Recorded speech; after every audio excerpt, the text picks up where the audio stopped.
This is Ben Davison. Subscribe to Stephen Icon.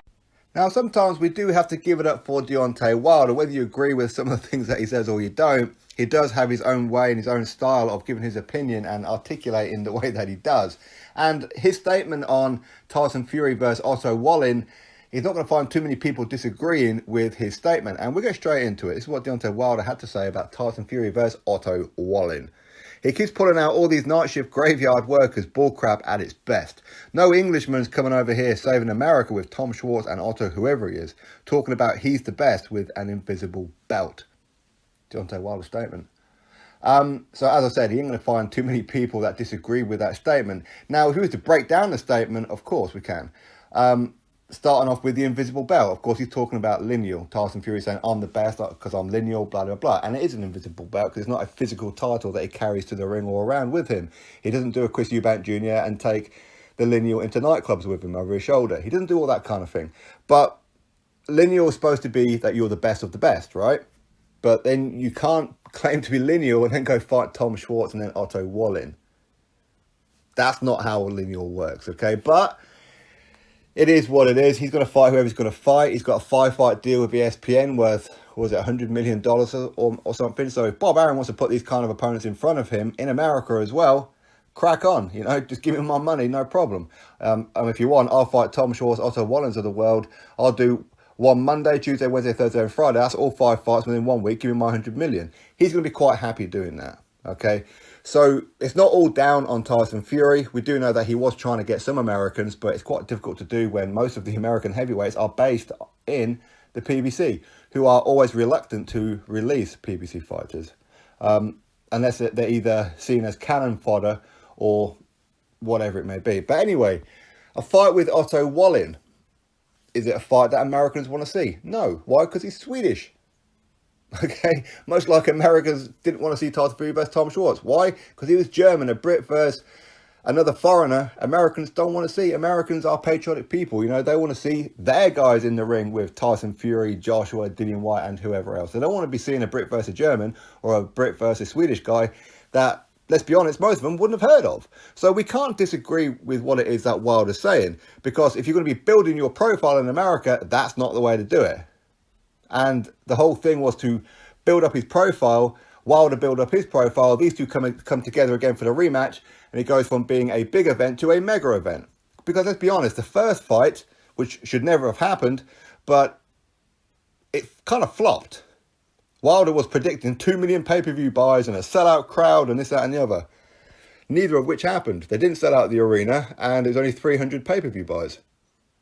So it was a bit of a flop if you look at it from that way. But because of what happened in the fight, and because most people felt Tyson Fury won that, and the Americans, of course, bought into the comeback story of Tyson Fury, the Americans love a comeback, then had they fought straight away, which, let's be honest, Tyson Fury did pull out of that fight, which Wilder couldn't have done because he was mandated. If Wilder pulled out of that fight, he'd have been stripped. So he couldn't. But fact is, Tyson Fury did. But had they have had that fight straight away, it would have went from a big fight to a mega fight straight away. But now, because they didn't do it, you've got Deontay Wilder fighting Dominic Breazeale.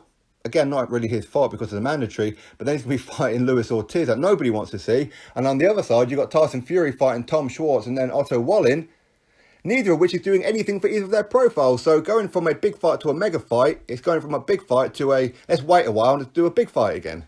Because it's stagnated now, hasn't it? They didn't capitalise on it. Is this Bob Arum's fault? Maybe. Maybe. I don't know whose fault it is. But Frank Warren seems to be keeping his distance away from it, saying, don't involve me, I've got nothing to do with this. So I think Bob Arum so far, by making a Brit fight a German and then a Brit fight a Swedish guy in America, he's really dropped the ball with it. He really has, let's be honest about it. So I can't argue with what Wilder's saying too much. Otto Wallin, he's a credible opponent. Had he have fought him here in the UK? Because here in the UK, no problem. All right, but because he's already across here in the UK, as in Tyson Fury. Tyson Fury is already going to draw in the crowd, and they can put it on TV and make it, add a bit of razzmatazz to it and make it look like a big event. So any Americans that do watch it via ESPN and go, wow, this is a huge event. Maybe it's Otto Wallin, we've never heard of him, but this is a huge fight. Look at all the Brits gathering around. But they're just gathering around for Tyson Fury. In America, when you pan the camera around, it's a half-empty arena. That's the fact of it, isn't it? But Otto Wallin, he is 20-0, but he's not the biggest puncher in the world. And to beat Tyson Fury, you've got to be a pretty big puncher. Let's be honest. Much like Tom Schwarz. And you could argue that Tom Schwarz has a better knockout ratio than Otto Wallin, so he's more dangerous. So I can't argue with what it is that Wilder's saying there. Graveyard workers, I won't call them that, because at the end of the day, this is Tyson Fury's 30th fight, and this is the fact of it. This is his 30th fight. Who was Wilder fighting on his 30th fight? Nikolai Further, who already had 10 defeats on his record. So, and then he fought Malik Scott, who took a dive after getting hit on the gloves. And then he fought Jason Gavin. And then he fought, Bermane Stiverne for the title. So, Tyson Fury, he's already fought Vladimir Klitschko. He's already got a legend on his resume. He's already travelled to Germany and dethroned a Vladimir Klitschko and become a unified heavyweight champion. Spent a hellacious time out of the ring and went over to America and done Wilder as well. So when you compare the resumes, Tyson Fury's head and shoulders. So, and Otto Wallin and Tom Schwarz is far better than a Nikolai Further and a Audley Harrison and a Jason Gavin. So we can look at it from that perspective for sure. But ultimately, if Tyson's going to run around saying how he's going to conquer America, you can't conquer America if Americans ain't watching. Yes, he's on a huge network on ESPN, but how many are going to actually not go out that night and stay in and watch Tyson Fury versus Otto Wallin? You know, are they going to cancel watching the football or the basketball or going out doing a bit of shopping with their wives or whatever it may be to go watch Otto Wallin? No, and that's not to be disrespectful to Otto Wallin. It's just the fact that they just won't be interested in it. That's all it is. Because Americans, as I said, patriotic people, they want to see their own guys in there with these. And unfortunately, the rematch, it kind of lost its luster right now. Don't get me wrong. If these guys sign up to fight again, I'm sure that Tyson Fury will build that fight much more than before. And Otto Wallin, again, yes, he's a tall opponent, just like Wilder is, but is it ideal preparation for Wilder? No, not really, because he's damn southpaw. Wilder is barely an orthodox fighter. So, anyway, that's my thoughts. As I said, you can't disagree with Deontay Wilder too much. The biggest disagreement I can give on that one is the invisible belt, because that's not what Wilder was saying when he was fighting Tyson Fury.